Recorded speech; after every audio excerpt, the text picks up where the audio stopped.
All right, today we're going to be evaluating negative exponents, and we're going to start with some videos.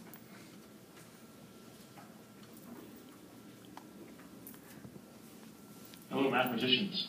After today's lesson, you will be able to simplify simple expressions involving zero and negative exponents. Remember that an exponent or power tells you how many times you are to write the base in a multiplication sentence. Also remember, when you are multiplying two exponential expressions with the same base, you can add the exponents. And when you are dividing two exponential expressions with the same base, you can subtract the exponents. We're going to use both of those principles today to help us with problems such as this. What happens when we raise a number to the zero power? We're going to explore that using both of those previous rules.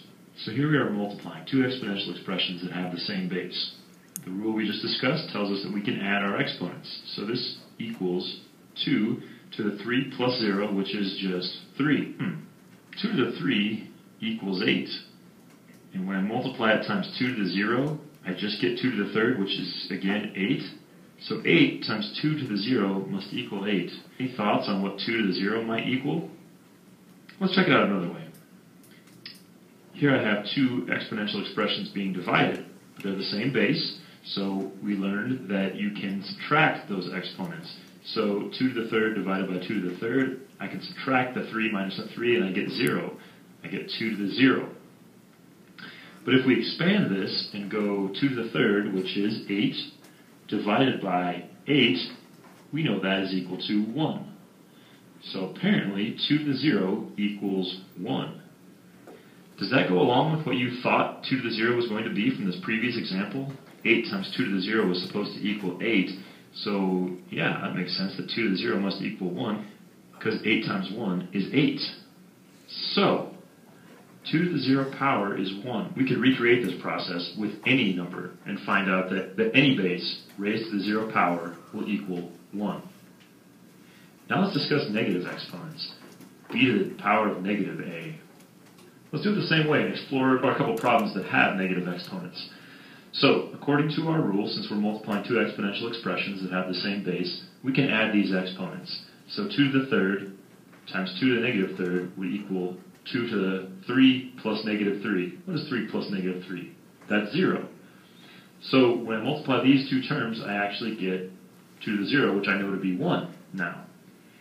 Well, 2 to the third is 8. So apparently 8 times whatever 2 to the negative third is equals 1. Any thoughts on what 2 to the negative third might be? Let's look at one more example. Since I have the same base, I can subtract the exponents. But what is 1 minus 4? Well, that's negative 3. So I'm left with 2 to the negative third here. Let's check this out. What is 2 to the first? That's 2. And 2 to the fourth is 16. This reduces as a fraction to 1/8, which means that 2 to the negative third must equal 1/8. Do you notice that 8 is actually 2 to the third? So according to this, 2 to the negative third equals 1 over 2 to the positive third. So that negative actually had nothing to do with whether or not we got a negative answer.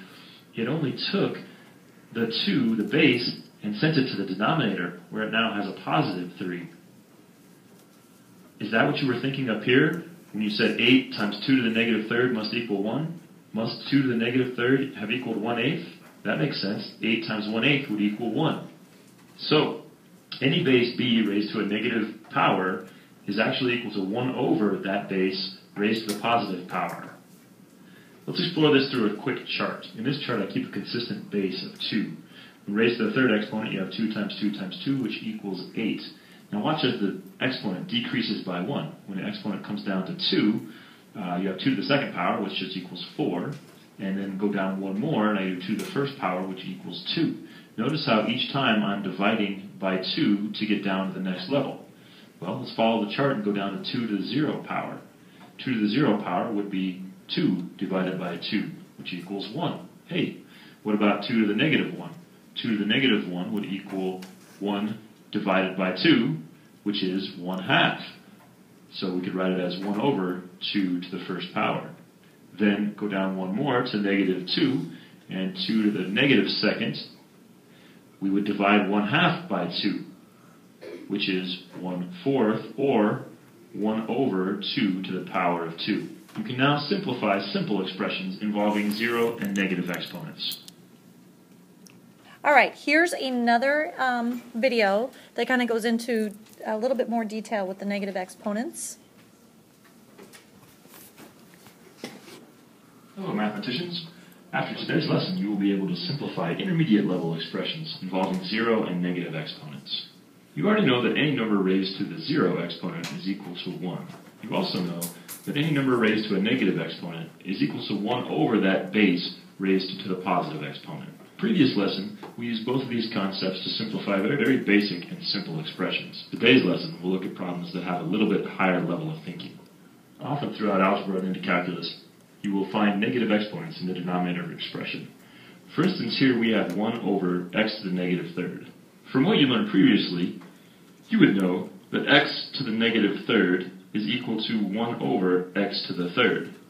So as we see it in the denominator of this expression, we can rewrite it as 1 over x to the power of 3. And what does this really mean? What's going on here?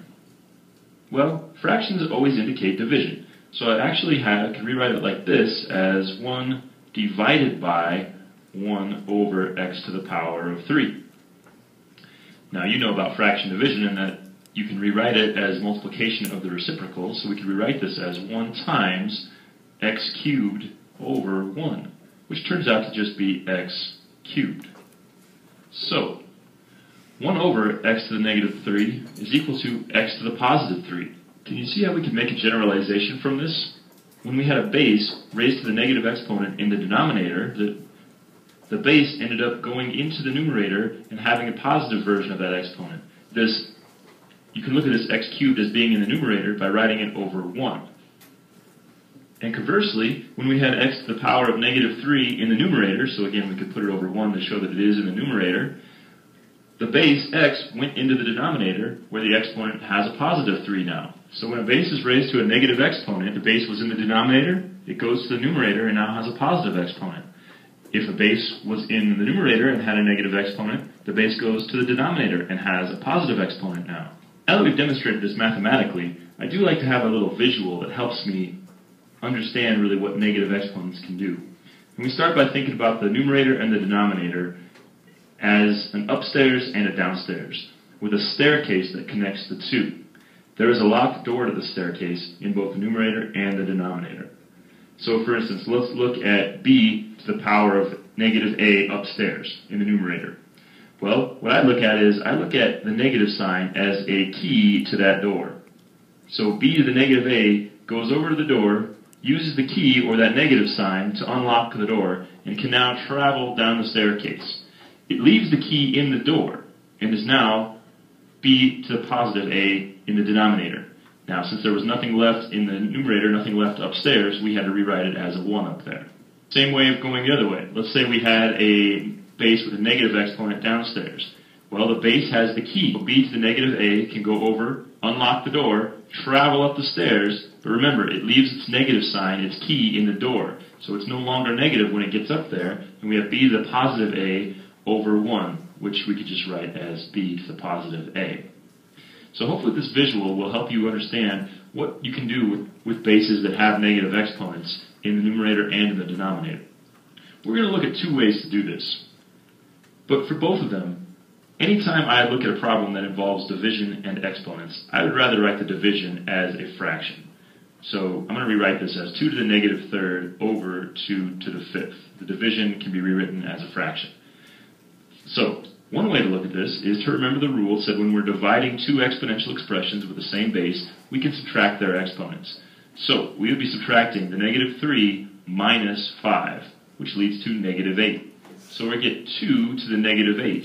Now, typically simplification means that we do not have negative exponents. In fact, this specific instruction tells us leave all exponents positive. So we need to rewrite this as 1 over 2 to the power of 8. Another way to write this is to think about the negative exponent first and say, well, 2 to the negative third means 2 has the key to go downstairs, so 2 goes downstairs, leaves the key in the door, this negative sign, and so now it's 2 to the positive third downstairs. The 2 to the 5th was already there, and the numerator is now vacated, which means we have to put a 1 there just to keep the place.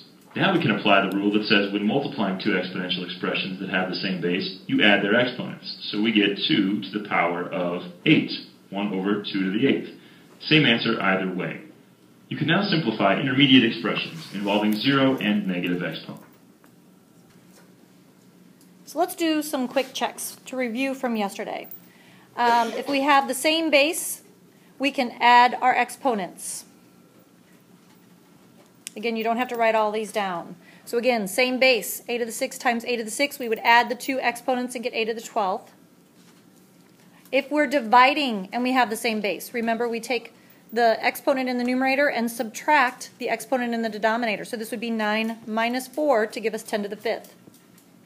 And a to the 6 minus a to the 6, which what you're used to seeing, any number, right, written as a numerator and a denominator, the same quantity on top and on bottom is a fraction equal to 1. So this is also a fraction equal to 1 because it's exactly the same. And when you take 6 minus 6, you get that 0. That's why we have proven that a to the 0 power equals 1. Then it gets a little more complicated. You evaluate the a's, so you'll take the 7 minus the 3. You'll evaluate the h's, 2 minus 1. And then you simplify the coefficients by factoring out the common factor of 4, but leaving it improper, or in this case it would just be over 1. So negative 3, a to the 4th power, h. Here's that table that was in the video, and I want to go ahead and let you copy it down if you want to so you can see the pattern of why things are the way they are. So in this case, when you take 2 to the 3rd power, it's a repeated multiplication. So you're going to have 2 times 2 times 2, okay? And the value is 8. In 2 squared, it is 2 times 2, which is 4. And you can notice here that you're basically dividing by a factor of 2. So 2 to the 1st power is equal to 2. Again, you get that answer by dividing by 2. This helps you visualize also that 2 to the 0 power is equal to 1. Because if you take the 2 from the previous row and divide by 2, 2 divided by 2 is equal to 1. Then we get into the negative exponents. And to help us understand this, if we have 2 to the negative 1st power, we're taking 1 and dividing by 2. And again, that property or that rule kind of just says that if it's negative when it's in the numerator, just move that power to the denominator and make the exponent positive. So I will write it as 1 over 2 to the 1st power, even though we don't have to write that 1. Just 1 over 2 is sufficient. Okay? And then when we divide a half by 2, we end up with 1 over 2 squared, or 1 over 4. Again, we just keep following that pattern so that every time we see that negative exponent, we move it to the denominator, and it's positive. And the last one, 1 over 2 to the 4th power. So here's your definition of negative exponents for any non-zero number and any integer n.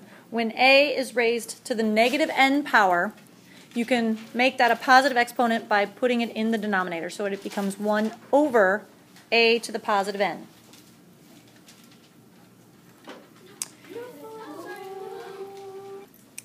So remember from the previous slide, that's not going to work.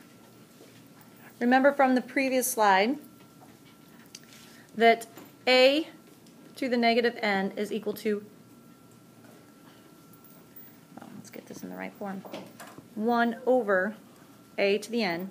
So for any number a, which we have a base of 10 and an exponent of negative 4, we can rewrite it as 1 over 10 to the 4th. Now remember, in all of these, we're going to be simplifying, writing using positive exponents, but we're not going to be evaluating. Okay, so we don't want to write that as 10,000.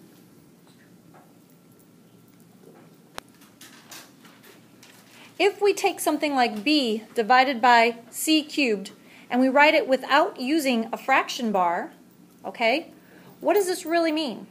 Well, we have, if we kind of separate it out, I'm going to write it like this so that you guys can see it. All right, So basically, we're going to take that fraction bar out. So we have a couple things here. We got b over 1 being multiplied to 1 over c cubed.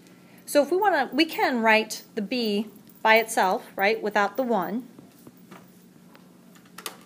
And that's being multiplied, so if we have 1 over c cubed, if we take away that fraction bar, it becomes c to the negative 3 power. And now we have, so that's what that means when we do that. And we want to write it without the fraction bar. Because notice in the directions it didn't say anything about not being able to have the negative exponents. So sometimes you want to take the fraction bar out and write just the exponents.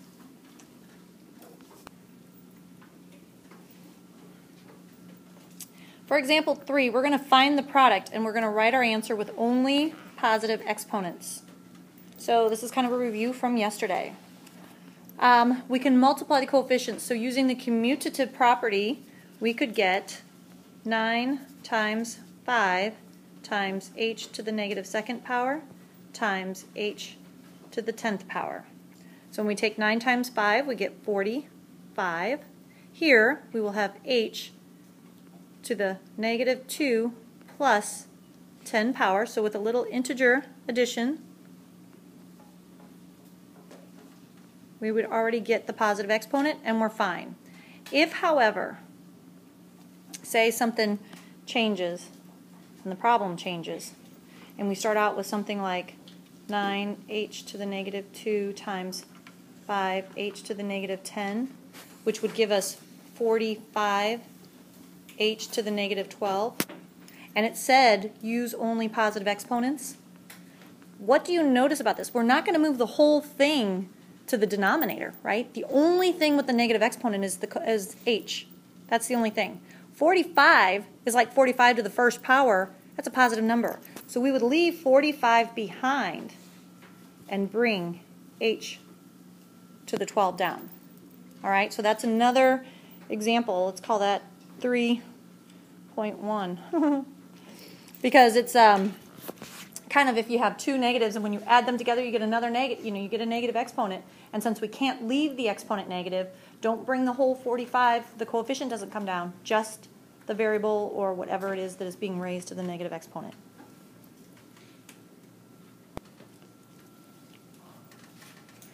Let's find the quotient. We're going to write our answer using only positive exponents. We have a lot of stuff going on in this one.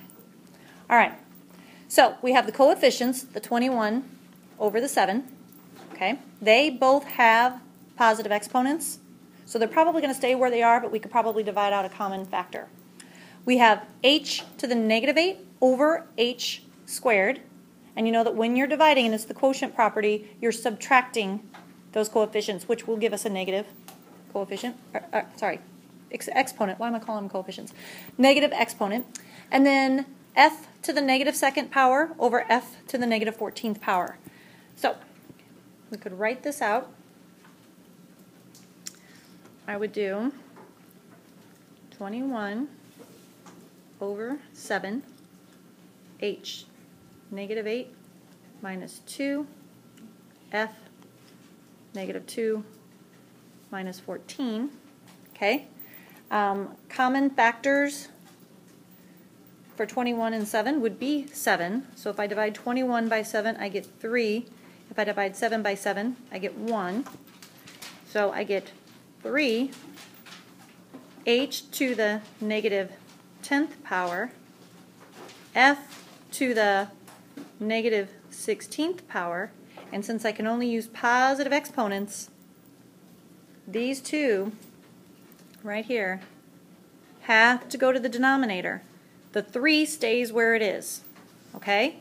So what this will equal will be 3 over h to the positive 10, f to the positive 16. All right, we have to fix something here. Thank goodness for erasers. We're going to erase this right here. We're going to erase this right here. And we're going to add this. I neglected and thought that was part of the f, even though I'm sure I said it before. Okay, so when you subtract, you have negative 2 minus the negative 14, which this becomes plus 14. So then the coefficient of, ooh, don't go anywhere. The coefficient of f becomes a positive 12, which makes in the answer, the f will stay in the numerator.